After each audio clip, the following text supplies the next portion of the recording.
Good morning, Thailand. My name is Alex. And hello, I'm Jay. And we have had some bad nights of sleep. Anyways, today we're going to be talking about landmine issues and viral fake news between Thailand and Cambodia. The defrocking of several monks on meth after a temple drug tests. And a little later, an update on Pheu Thai's political strategy among Paetongtarn Shinawatra's suspension.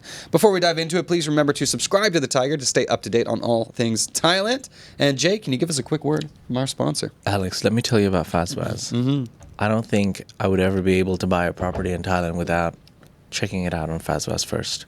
The largest real estate portal in the country. Buying, selling, renting, apartment, condos, houses, just a piece of land, anywhere in Thailand. Check out fazwaz.com. That's right. You'd be a fool not to. All right. Anyways, let's just dive into our first story. I'll get my plug later. But our first story, we have big news from the border. Because obviously there's been a ceasefire. People have been talking about, okay, what does the future look like for the relationship between Thailand and Cambodia? Unfortunately, we got to start off with some bad news there. A paramilitary ranger has lost his leg in a landmine explosion by the Cambodian border.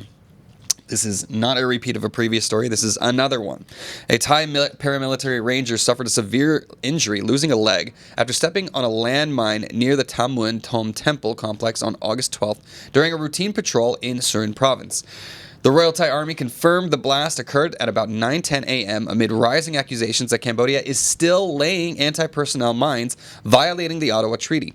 This marks at least the fourth such incident since mid-July, with 12 Thai soldiers injured and multiple losing limbs in recent blasts along the border. Okay, so we keep having this issue. Yeah. Routine patrols for the Thai side, but apparently it's still disputed territory, right? Yeah. So there's a ceasefire. Does this qualify a ceasefire if they're continuing to lay down new mines? Well, they'll claim that it wasn't a new mine. They claim that it was already there? I mean, that's what I would do. I guess so. Right? I mean, I don't think they're going to come out and say that, oh, yeah, we take responsibility for this. Well, yeah.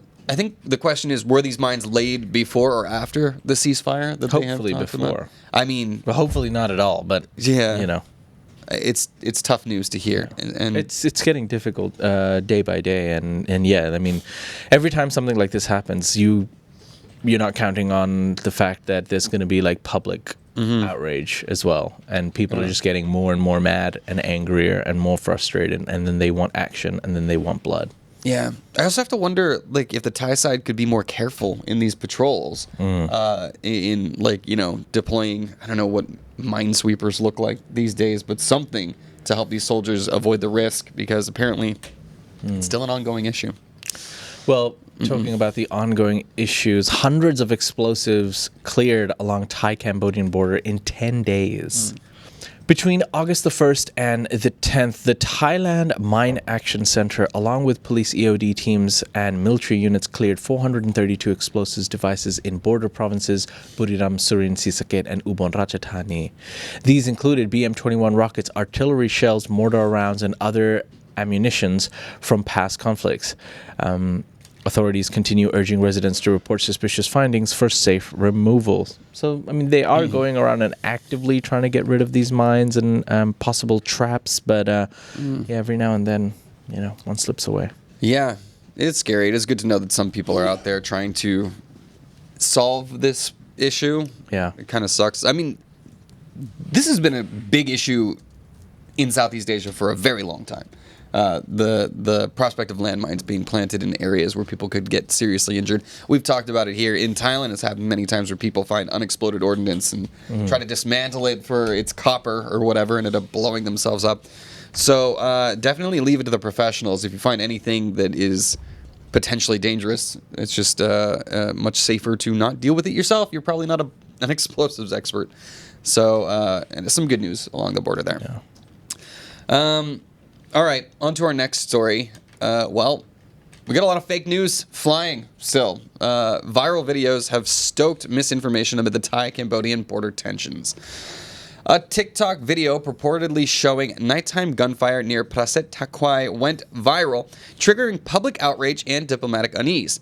Despite military denials, the clip was amplified by several news outlets, fueling widespread misinformation. Fact-checking groups warn a slow official response allowed distortions to spread and stressed the importance of media literacy. One team used Google Lens and Earth to trace a falsely attributed image back to its true location, demonstrating how easily manipulated media can mislead. This is the brave new world that we're in. Yeah. Fake news is taking on, especially with AI. It's absolutely insane to be able to tell what is real and what's not real. Yeah, man, it's crazy out there. We do live in a world where generally you're watching videos and you question things. I mean, at times of war, when people are already looking for information and they've already made up their mind up, or they're trying to make their mind up and they see something and they're like, oh, this is it. This is all I need. And then they find out later that it was fake. Yeah, I think you hit the nail on the head. People are looking for their own confirmation bias when they're consuming media these days. That's why we all get stuck in our echo chambers. Yeah. But that's why it's very important for the official response to, especially if things are going viral, at least the government can get on record and be like, hey, no, this is not real. We have verified it. Does that stop it from going viral? Does that stop it from people believing it? Yeah. I don't know, but it's just kind of a scary, brave new world we're living in. True. All right, we'll move on to our next story, which talks about some monks possibly behaving badly. 5 monks defrocked after drug tests at Taphan temples. On August 12th, authorities in Phichit staged surprise drug screenings at 2 temples in the Taphan district for monks. Out of 232 monks and novices tested across 36 temples during the No Drugs, No Dealers campaign, 5 tested positive and were immediately defrocked and sent for rehabilitation. Officials are now investigating potential sources of drug distribution within the temples. Beware out there if you are a monk. Surprise testing might be coming your way, so stay away from drugs. I was gonna say, yeah, just don't do the drugs part. We had one of my favorite comedians on the scene, Greg Anderson, has a joke. Yeah. He's like, you know what? I always wanted my job to be doing drugs, getting laid and getting paid for it. That means I should be a monk in Thailand. Look, I think that's like they've been making the news for all the wrong reasons lately, right? Yeah. And it's interesting that there's been such a public backlash against it, that they're doing these random drug tests because it has become such an issue. Yeah. It's fascinating to me, though, that it is different. Like, the clergy in the West tends to deal with darker problems, I feel like. I don't Sexual molestation of underage kids. Right. Like, whereas here, I'm very libertarian when it comes to, the kinds of things that these monks are engaging in. However, as private citizens, I think if you're representing, a moral pillar of society, like the Buddhist monks are, then there's probably legitimate concern for this. But anyways, I also like the knee-jerk reaction to send them to rehab. Right? Defrocked. We probably shouldn't be taking moral advice from you guys. But then also send you to rehab. Maybe you can get better. Defrocked. What a great word, too. I mean, it sounds... Yeah. If you really think about it, the amount of monks there are in Thailand, the percentage of people who do behave badly is extremely small. Yeah. Less than 5%. Right. I mean, they tested a lot of people. Only 5. Yeah. It's a lot of monks out there. Yeah, across like several temples. So. Yeah. But yeah, it's still an ongoing issue. All right. It's not a Farang behaving badly. Look, it's a Farang story. Yeah. Our next story, unfortunately, we have to go down to Pattaya. Uh-oh. You're going to see a messy apartment coming up, guys. A French expat has been injured in a violent clash with his partner's family in Pattaya, of course. In the early hours of August 13th, that was today, a 37-year-old Frenchman was found injured with a head wound in a Pattaya apartment after a domestic dispute with his Thai girlfriend escalated. Responders from the local rescue unit and police arrived to a scene of chaos. Furniture strewn, personal items scattered. Witnesses say the girlfriend had left before police arrived, accompanied by her sister and potentially her brother-in-law. Investigations are ongoing. Oh my. That was a violent altercation. I feel at some point they just stopped fighting and started throwing stuff around. That is, they really tossed the place there, didn't they? Yeah. But yeah, I mean, people have been warned before, especially in Asia. You don't just marry the partner. You also marry their family. Their buffalo. So. And that. Not enough buffalo money, this guy, maybe. I don't know. Curious to know, like, they didn't really give us an Hey, explanation. it's Pattaya. It's classy. All right. I love Pattaya. Pattaya is one of the best cities in the world. And You keep especially, telling yourself that. they're the gift that keeps on giving in terms of Thaiger news. Dude, I love it. I do actually really like the city. From all the jokes that I do make on Pattaya, it's actually a cool city. Mm-hmm. There's many things to do there. Yeah, absolutely. Not just entertainment. It's super fun. Yeah. But yeah, anyways, hopefully this guy is okay. It was a lot of blood. He seemed like he was like sitting on the side of the road just getting questioned a little bit. But bottom of the story would be nice. Pretty telling that he stuck around at the scene while the girl and her family fled. It's not a good sign for culpability. But yeah, anyways, wild times, of course. Well, our next story, Jay. All right. Well, our next story talks about some more politics. Pheu Thai seeks delay in court ruling on the suspended prime minister. Pheu Thai is requesting the Constitutional Court postpone its decision on whether to remove suspended Prime Minister Paetongtarn Shinawatra, citing urgent national crises.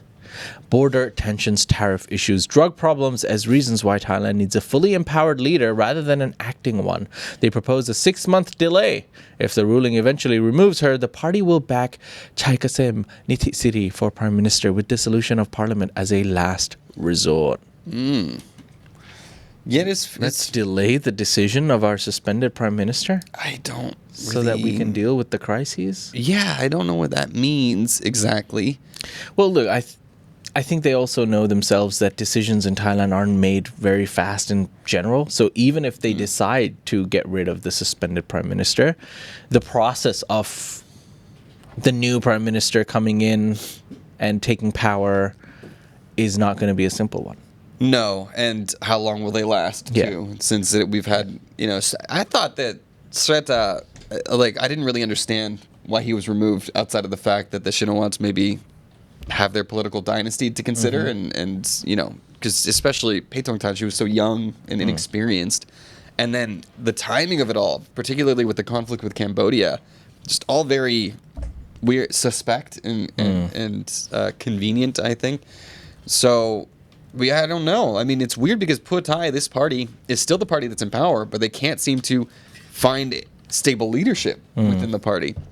And that is an ongoing issue. So we'll have to keep our eyes on it and keep you posted. But for now, they're still scrambling to figure out what their strategy is in the long term. Strategy? Yeah. Alex, whoa. I know.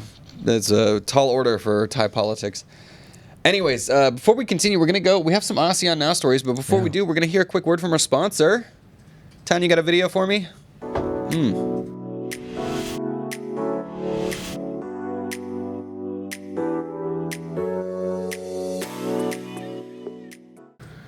Woo!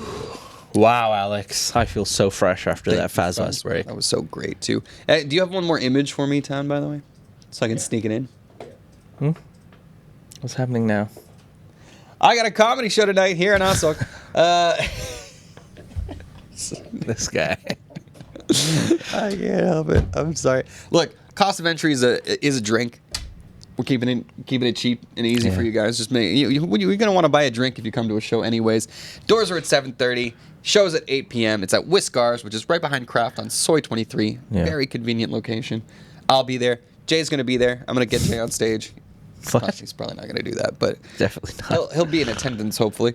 And it's the first time doing the show here, so I won't be plugging this all the time, but I just wanted to let all of our viewers know this is our new Wednesday, Whiskars Wednesdays, that is going to be happening just behind Craft on Soy 23. Hopefully I'll see you there. All right, our last two stories. We are into the ASEAN region. Again, we're trying to bring back ASEAN a little bit.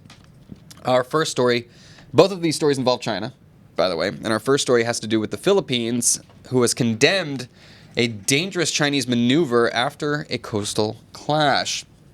This is actually kind of a funny story. The Philippines condemned what it called dangerous maneuvers and unlawful interference by Chinese vessels while supplying Filipino fishermen near Scarborough Shoal on August 11th.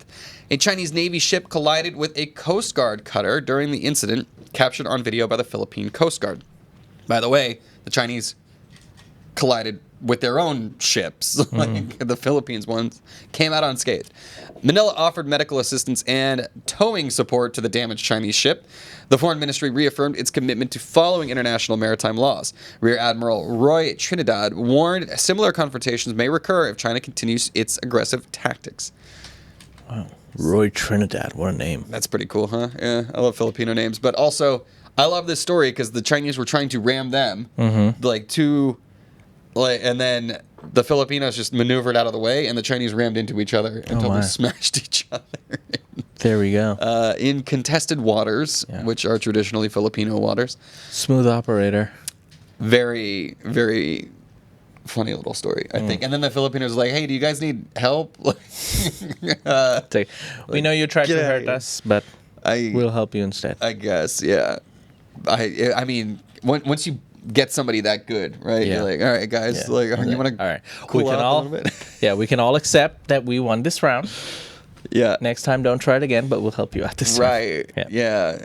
I mean, I'm sure this is not the last kind of story we're going to hear about this, but hopefully this is a little bit humbling for the Chinese Navy / Coast Guard, and we can come to better terms. All right, moving on to our last story for today. Trump extends U.S.-China trade truce by 90 days to avert tariffs. On August the 12th, U.S. President Trump extended the stand down on escalating tariffs with China for 90 more days, pushing the expiration date to early November. The truce had previously halted a jump to 54% tariffs on Chinese goods. Both sides will maintain existing terms while negotiating unresolved issues like rare earths, sanctions on oil, and U.S. business access. The extension may pave the way for a potential Trump-Xi meeting in October. And everyone who's in stocks and crypto is very happy to hear that news. On to the bull market. Yeah. For 90 more days. Yeah, that's good enough. That's when the bull market ends. I think, that's what's weird to me about all of these, like, all right, we're doing the tariffs, and then when the deadline comes, we're not doing the tariffs. Suspension. Yeah. I like it. So, and this is only true for certain countries. Like, China is such a big, important trading partner for America. So many of our consumer goods come from there that it would have a major impact on consumer prices in America. As we're seeing right now with a country like Brazil. Brazil, the tariffs did go through for Americans, and Brazil actually is one of the few countries America had a trade surplus with. So actually, America's traded more there. And one of the big imported products from Brazil was beef. So beef prices have gone up a lot. You love a good in America. beef. I do. I love beef, man. It's fantastic stuff. But that's a big issue. I mean, Americans are big producers of beef in the first place anyways. But I have seen that we love our price cattle is going up. So, it just depends on the product, what you're getting from each country. The EU has also successfully staved off a lot of the tariffs as well. But how it plays out here in Asia is going to be a big deal because most of the manufacturing markets for American products or consumed products are in Asia. So, interesting to see. Anyways, that'll do it. That'll do it, ladies and gentlemen. Those are some of the stories from across Thailand today. You can find more stories on thetiger.com or get into the conversation at ASEANnow.com. That's Thailand's largest English news forum. Right, and don't forget, this is a live show. You can join us every morning, weekdays, at 9:30 a.m. on YouTube to be able to catch the show live and join the conversation, which we will do right after we wrap up the show. And also, don't forget, we have social media. You can join us on TikTok, Instagram, Facebook, wherever. We're about to hit 100K on Instagram. Nice. Very excited about that. You see a lot of content you don't normally see here on the YouTube channel. Now we will dive into the live chat and see what you viewers have to say. Take care, guys. We'll see you tomorrow. If you like that story, please like and subscribe. And for more Thailand news, follow us on Instagram, YouTube, or TikTok at The Thaiger, or you can go to thetiger.com and join the conversation.